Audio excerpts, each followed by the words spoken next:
वडणगे गावच्या सामान्य परिवारातील फरशी फिटिंगचे काम करणारा आणि निसर्गाविषयी प्रेम असलेला सर्पमित्र प्रकाश गायकवाड या युवकाला अत्यंत विषारी असा घोणस साप चावल्याने त्याच्यावर कोल्हापुरात खासगी रुग्णालयात उपचार सुरू आहेत। त्याच्यावर होणाऱ्या उपचाराचा खर्च हा किमान 1.5 लाखांहून अधिक रुपयांचा आहे। सध्या प्रकाशवर लक्ष्मीपुर येथील सूर्य हॉस्पिटलमध्ये उपचार सुरू आहेत।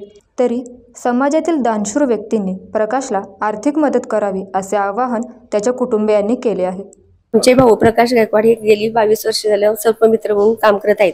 त्यांना सर्पदंश झाल्यामुळे त्यांचा खासगी रुग्णालयात उपचार सुरू आहेत। त्यांना आर्थिक मदतीची गरज आहे।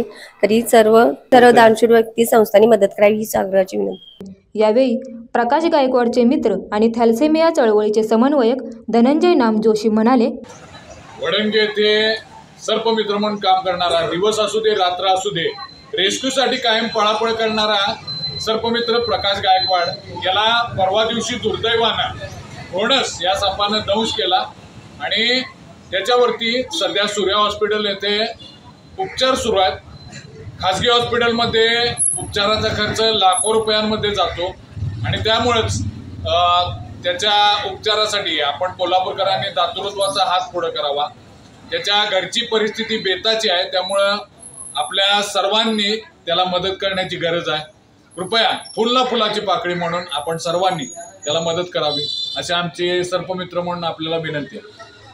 तरी त्याला सेवाभावी संस्थांनी दानशूर व्यक्तींनी यथाशक्ती मदत करावी असे आवाहन लाईव्ह मराठी परिवाराच्या वतीने करण्यात आले।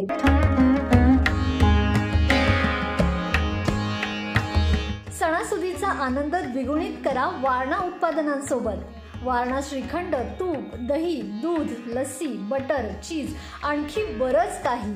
सणासुदीच्या काळात शुद्ध आणि सात्विक वारणा उत्पादने घरी आणा। वारणा, आनंद अस्सल चवीचा।